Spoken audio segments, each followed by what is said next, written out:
langit dan bumi akan hancur, kata Allah. Ibaratnya duit, uangnya, nggak boleh cuma hanya gambar Garudanya saja. Harus bisa, tolong disebut dibalik nanya sekarang ya. Semoga bisa jawab. Semoga bisa jawab.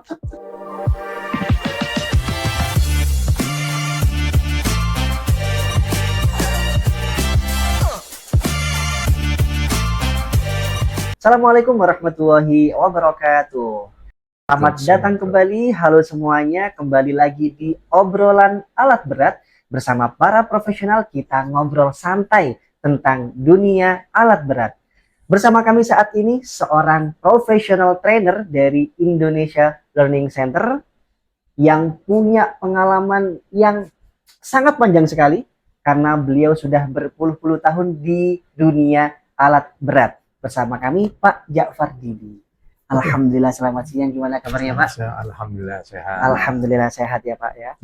Teman-teman semuanya, kalau boleh teman-teman tahu, beliau ini sudah berkarir di dunia alat berat sudah sangat lama, dimulai kurang lebih tahun 89 Pak ya. 1989, dan juga pernah berkarir di United Tractors, dan alhamdulillah hari ini join bersama Indonesia Learning Center. Pak Ja'far Didi, gimana ini Pak awal ceritanya bisa masuk di dunia alat berat? Oke ya, yang jelas dalam kehidupan kita nggak ada yang tahu ya. Masuk di alat berat, ya kita mengawali dengan sebelum di alat berat saya di pabrikasi. Ya, jadi boleh cerita sedikit ya? Sangat boleh nggak Pak? Karena di pabrikasi ini saya tinggal di Jakarta, kerja di Bekasi. Setiap harinya itu melewati yang namanya PT United Tractor. Oke. Ya, saya bilang, wah ini perusahaan besar juga nih gitu kan. Dan saya lihat di sana ada teman saya, kawan saya yang liftingannya ada di bawah saya gitu kan. Berminat juga nih, saya melamar. Dengan melamar, ya alhamdulillah Allah kasih kehendak masuk ke United Tractor. Ya, tadi yang Mas sampaikan tahun 1989, tepatnya tanggal 23 Oktober. 23 Oktober. Masih sangat ingat teman-teman Pak Ja'far. Lalu ketika masuk di United Tractors itu kalau boleh tahu sebagai apa Pak? Saya waktu itu langsung di training center. Ya, karena saya memang punya kebiasaan untuk sebagai gambar ya, gambar-gambar permesinan ya. Mungkin itu salah satu dari UT memilih saya dimasuki training center. Karena di situ ada beberapa juga pelamar ya, atau yang dites, ada yang masuk ke UTE, ada yang masuk ke UT, ke service gitu kan. Nah, karena kita nggak tahu orang yang masih polos, yang penting apa? Kita kerja, masuk dulu, kita punya karya di sana gitu kan. Nah, di sana kita yang jelas di training center bukan sebagai instruktur, karena level saya cuma hanya bisa dibilang pendidikan cuma hanya STM kan. Nah, sedangkan kalau jadi instruktur minim D3 atau S1. Baik. Gitu. Alhamdulillah. Untuk skill menggambar, kalau boleh tahu itu apakah Bapak dapat ketika sekolah atau gimana Bapak? Ya, ada korelasinya sama sekolah. Karena saya ke sekolah mengambil jurusan permesinan. Jadi di permesinan itu mau tidak mau saya harus gambar. Gambar dulu masih gambar konvensional. Konvensional. Ya, kita pakai perencanaan dulu. Kita ngitung dulu, gambar dulu di kertas, baru kita masuk ke yang namanya kertas kalkir. Nah, setelah di kalkir baru biasanya itu di fotokopi yang blueprint gitu ya, warna biru itu. Warna biru. Nah, dulu zaman belum ada AutoCAD. Belum ada ya? Belum ada AutoCAD. Ya, nulisnya pakai apa? Pakai kalau orang bilang dulu Rotring ya, mereknya Rotring tuh. Pakai semacam spidol gitu bukan ya? Bukan spidol ya. Dia punya tinta, dia punya komanya 0,1, 0,3, 0,5. Jadi sangat konvensional. Nah, kebetulan kita di UT sebagai animator ya buat animasi. Gambar itu kepake di situ. Baik, alhamdulillah. Kalau boleh tahu berapa tahun itu Pak di UT? Eh, saya di UT masuk 89, berakhir di 2012. 2012. Kurang lebih ya 21 tahun lah. 21 tahun ya. 21 kurang lebih dari Waktu yang 20 sangat tahun. lama sekali Ya. untuk berkarir di Ya. sebuah perusahaan. Hmm. Lalu kalau boleh tahu nih Pak, Hmm.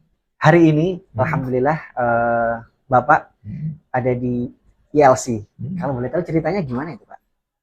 Nah, ini perjalanan spiritual ya. Masya Allah. Ya, jadi bukan karena saya pindah ke Batu tuh ya. Batu ya. Jadi awalnya kan 2012 saya langsung pindah ke Batu. Nah, dipindah di Batu, ILC belum ada.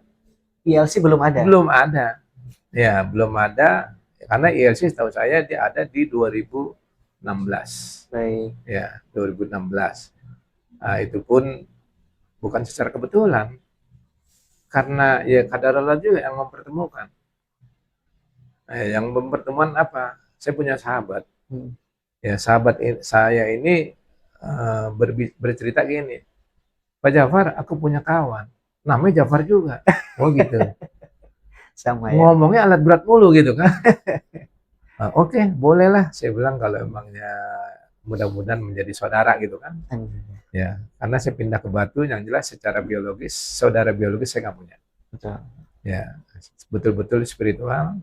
Ya, saya bergelut di kesehatan yang sifatnya Islami, gitu. Nah, saya telepon Pak Jafar, ya akhirnya ketemu udah di rumahnya. Di rumah Pak Jafar, niatnya sih ya kita mau dakwah juga gitu kan. Rupanya dia pendakwa juga gitu. Sama-sama berdakwah. Sama-sama pendakwa juga gitu kan. Nah, dia cerita, ya saya mau buat training center gitu kan. Dengan apa namanya, buat training center dan oke Pak, saya bilang mudah-mudahan Allah berikan kemudahan gitu kan. Nah, di tahun itu juga saya coba karena dia sudah di Tepan dan Wangi di ruko ya, saya samperin. Ya, jadi Pak Jafar itu sedang apa namanya beresin ruangan, orang masih kosong belum ada orangnya gitu kan. Dia bersihin sendiri, diindikan sendiri gitu kan. Nah itu awalnya gitu. Ketemu ILC. Belum masuk ILC. ILC belum ada masih ini ya, masih dibilang benih juga. Benih. Ya mungkin masih belum juga ya. Belum juga. Masih rencana. Masih rencana. Ya. Akhirnya seperti sekarang ini ya itu karena Allah juga. Alhamdulillah. Selama kita ngobrol, saya dengar Pak Jafar selalu bilang kehendak Allah, qadarullah dan semacamnya. Bagaimana kemudian Pak Jafar ini mengkaitkan sebuah kejadian apapun itu bahwa semua ini adalah kehendak Allah? Ini menarik soalnya. Betul sekali. Ya. Kalau boleh tahu gimana itu Pak? Karena gini ya, bahwa manusia itu di bawah naungannya. Kata Allah gini, lillahi ma fis samawati wa ma fil ardh. Milik akulah langit dan bumi beserta isinya. Kita ada di mana? Di dalam. Ada di dalam. Berarti kan kita milik Allah. Iya. Kalau kita memang mengaku miliknya, ya berarti kita diatur gak? Iya. Diatur gitu kan. Cuma kadang-kadang kita tidak terasa bahwa kita diatur gitu kan. Iya. Kan gitu. Nah, karena ya masing-masing orang mempunyai latar belakang, mempunyai keilmuan yang berbeda-beda, ya. Nah, jadi saya bisa sampai di sini karena kehendak Allah juga. Itu Pak Jafar sebut sebagai kehendak Allah juga karena kita ada di bumi dan isinya. Bumi dan isinya tadi. Apa yang kita lakukan hari ini tidak luput dari apa yang Allah tahu semua. Ya, ada di hati kita ini kebaikan maupun keburukan yang kita rencanakan Allah juga tahu. Ya, kayak CCTV hari ini. CCTV. Kata Allah, akulah pengawas. Berarti kita ini semua dalam kehidupan ini diawasi. Bagaimana dengan CCTV? CCTV ini dia perbuatannya orang-orang kafir ini. Yang mereka tidak yakin dengan Allah. Dengan Allah. Kan jadi bisa begitu kan? Pengertiannya kan? Iya bisa. Nah, oleh karena itu apa yang harus dibangun? Akidahnya. Kalau setiap manusia beriman dan berakidah, mungkin nggak dia akan menyalahi aturan? Tidak mungkin. Tidak mungkin, karena dia tahu bahwa Allah akan mengawasinya.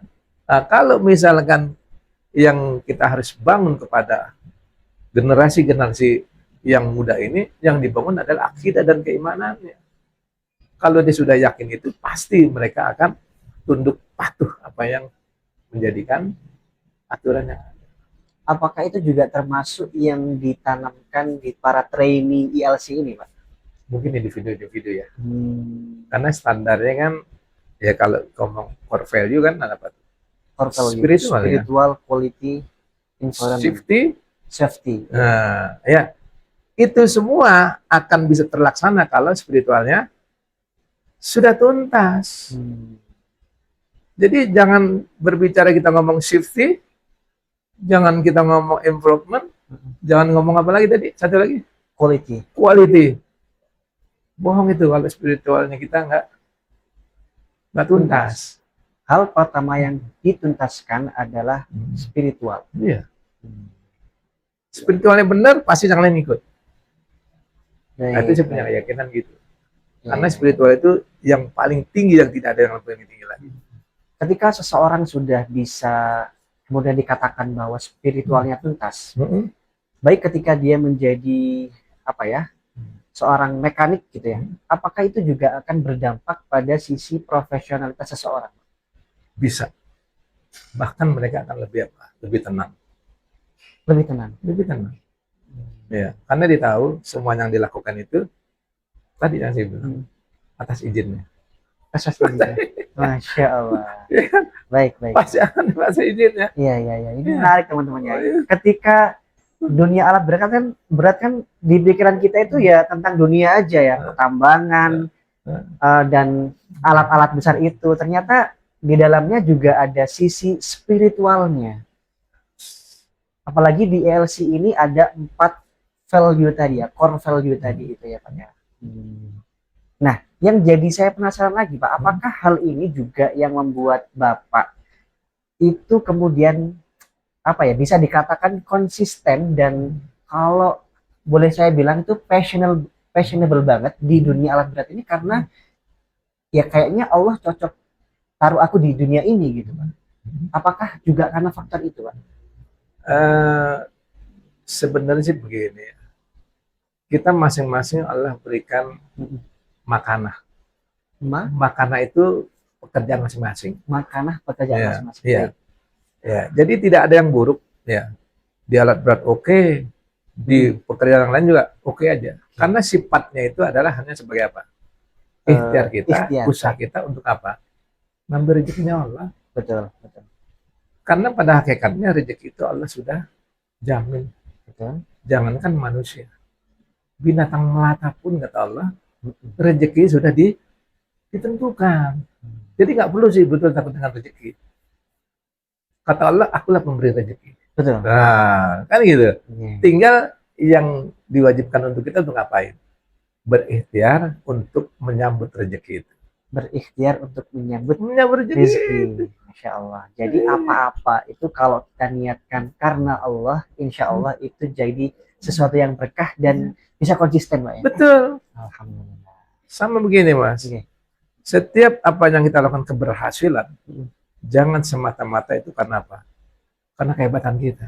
Nah, ini kalau untuk anak muda ini Pak, karena masih muda mungkin ya, itu biasanya ini karena aku udah bekerja keras, udah belajar dari pagi sampai malam. Ya masa bukan karena usahaku, biasanya kita ini yang muda-muda kayak gitu sih Pak. Nah, ini gimana nih Pak? Ya sama kan, ada pepatah gini ya.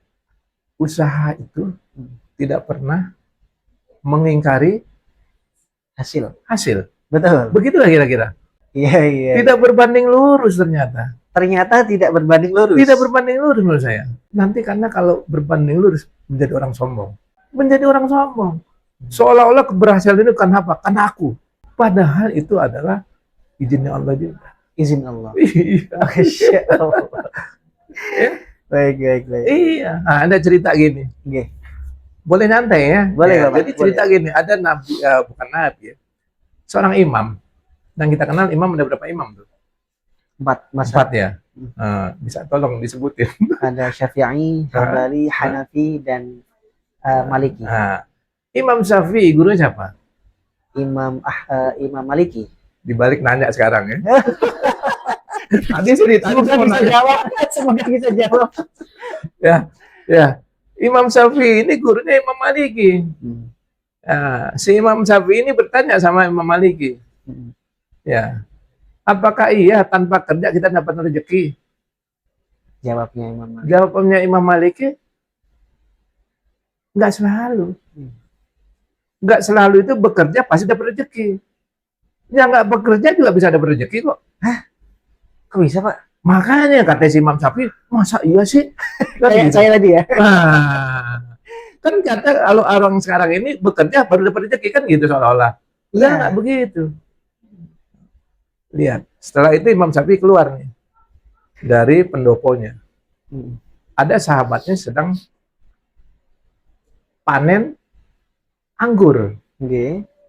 Nah, Imam Syafi'i minta tolong. Diminta tolong nih Imam Syafi'i sama sahabatnya. Hmm. Akhirnya kan nolongin tuh. Kalau nolongin biasanya dikasih apa? Upah. Dikasih upah kan? Nah, Imam Syafi'i ini menyamperin gurunya lagi nih Imam Maliki. Nih, gara-gara gue kerja, gue dapet nih. Kalau nggak kerja, gue pada dapet gitu kan. Kata Imam Syafi'i. Kata Imam Syafi'i. Dibawa anggurnya, dikasih ke Imam Imam Malik. Maliki. Nih, hasil saya kerja nih. Kalau nggak saya nggak kerja, saya nggak dapet. Kata Imam Maliki gimana? Ketawa kan? Syafi'i, saya nggak kerja di sini saja. Dapat rezeki ini. Tadi kau berikan anggur kepadaku, berkata gue ngapa-ngapain. Rezeki datang sendiri kok. Wah. Tapi takutnya nanti disalah tafsir sama teman-teman, Pak. Hmm. Biar aku nggak belajar nanti pintar-pintar sendiri gitu nanti. Makanya ikhtiar harus. Kodok dan kodar. Harus seimbang ya. Harus seimbang. Kodok dan kodarnya. Iya, artinya jangan sampai juga begini. Dia akan mendapat rezeki karena harus kerja. Jadi sombong nanti. Pas kerja dia dapat rezeki. Sombong, itu yang nggak boleh. Yang tidak boleh itu sombongnya. Sombongnya nanti. Lihat, kemarin saya punya cucu baru lahiran. Sebelum lahir, ya, kira-kira di dalam kandungan ibu kan, Oke. sudah dapat rezeki belum, Mas? Sudah. Sudah. Udah bisa kerja belum tuh si bayi? Belum. Belum, nggak salah ngapain. Dapat gak jatah rezeki dari Allah? Wah, iya sih. Iya. Burung disangkar. Kira-kira dapat rezeki nggak tuh? Dapat. Burung yang disangkar. Ya. Jadi seolah-olah rezeki itu kan burung terbang nyari makan di mana-mana dapat rezeki. Ternyata disangkar pun mereka Dapat. dari siapa? Dari yang punya. Dari yang merah. Itu ngomong rezeki mah. Iya. Ya. Jadi rezeki itu nggak selalu di alat berat. Rezeki nggak selalu di Ya. alat berat. Mau di alat berat dikasih juga. Cuma pada saat ada rezeki itu jangan seolah-olah nih gue di alat berat nih gue. Ini ngomong spiritual loh ya. Betul. Ngomongnya di spiritual. Betul. Masya Allah. Aduh, terenyuh saya teman-teman. Jadi kembali lagi ya teman-teman ya. Memang sisi spiritual itu, apalagi di sisi akidah itu ya, ketika kita seperti yang kata Pak Ja'far bilang, sudah tuntas, insya Allah urusan-urusan yang lain sudah ikut tuntas juga, Masya Allah. Nah, itu tentang spiritualitas ya Pak Ja'far ya. Kalau saya boleh tanya lagi, apakah kemudian ketika di perusahaan atau ketika teman-teman trainee ini nanti bekerja di sebuah perusahaan itu akan dibekali oleh hal-hal seperti ini sehingga mereka nanti ketika bekerja benar-benar juga melibatkan sisi spiritualitas itu tadi, Pak. Ya, saya selalu menekankan gini. Ini kan anak yang baru training baru apa nih? Kalau saya analogikan, ya, kalau petani, ya, petani itu akan menghasilkan atau memanen harus ngapain, Mas? Memanen ya? Iya. Menanam. Sebelum dia panen, nanam dulu. Menanam, kemudian merawat. Urusan rezeki urusan siapa tuh nanti? Kalau rezeki Allah. Balik lagi ke sana. Artinya banyak sedikitnya hasil panen Allah. Allah lagi. Yang penting prosesnya sudah benar. Sama kepada anak-anak. Saya sampaikan gini. Anda hari ini sedang berproses. Proses itu Allah akan mengijabah manakala kita dekat kepada Allah. Kata Allah di dalam surat Al-Baqarah ya 100 berapa ya, hubungannya dengan puasa ya. Bunyinya begini kurang lebih. Langsung saya maknanya ya. Apabila kau berdoa kepadaku, maka seluruh permintaanmu akan aku kabulkan. Tapi ada syarat. Kau beriman kepadaku, kau bertakwa kepadaku, maka akan aku tunjuki jalannya. Oh, itu saya tahu ayatnya.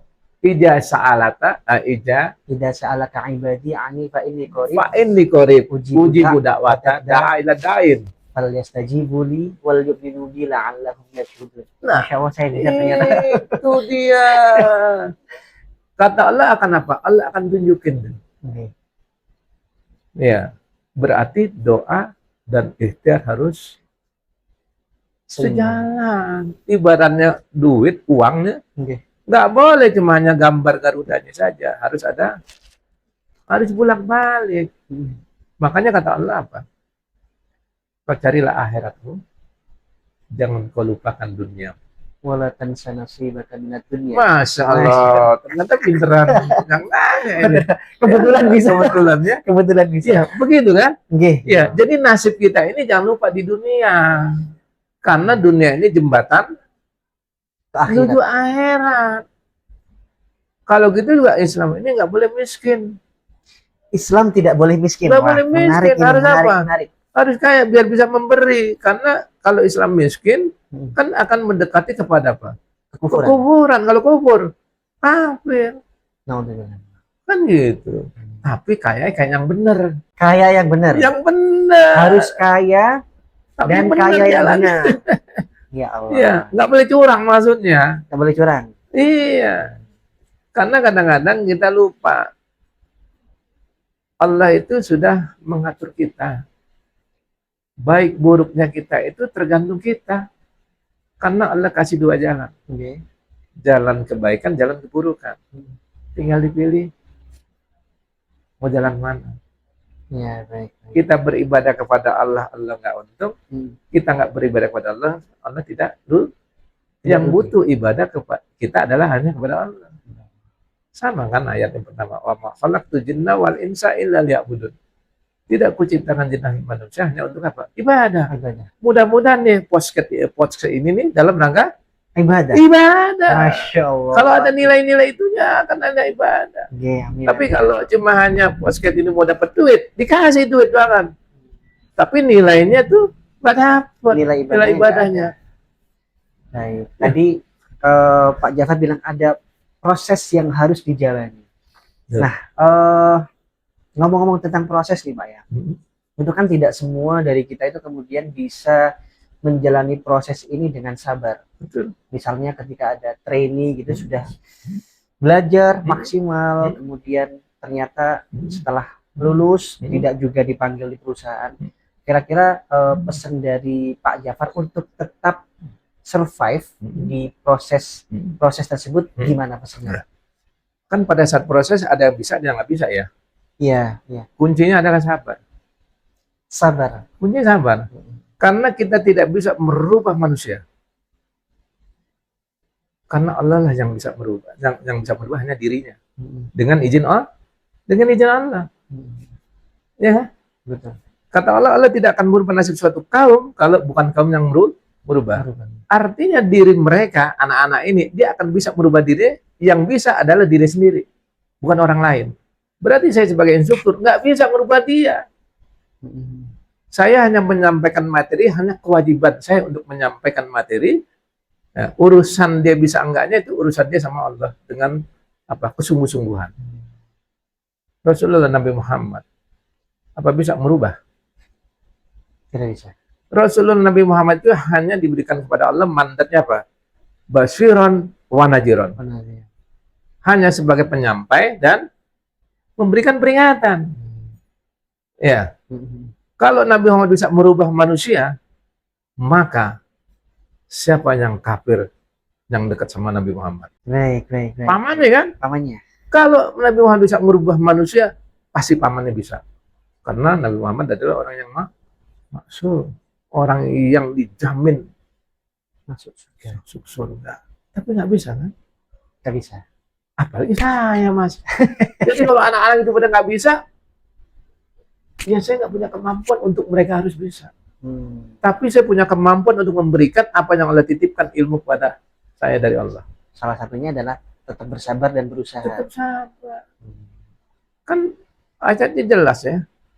Manusia itu diminta untuk apa ya? Ayat terakhir, bahwa kita ini ingat dan mengingatkan dalam yang hak dan dalam kesabaran.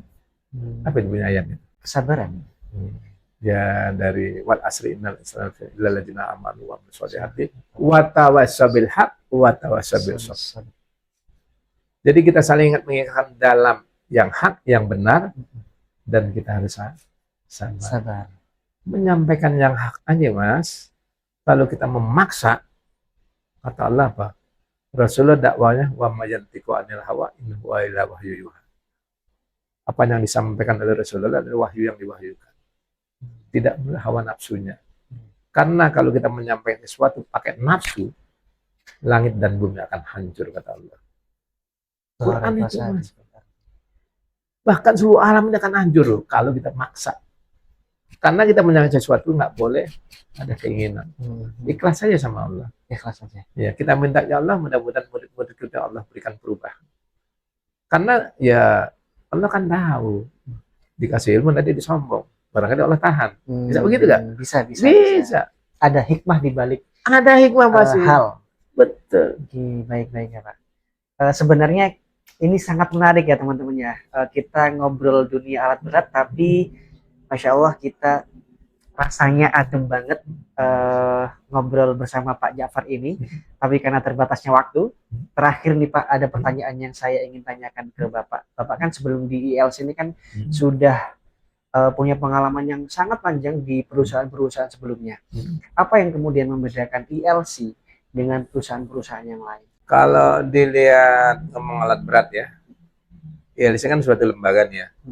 Lembaga katanya lembaga profesional untuk mencetak mekanik-mekanik yang profesional. Betul.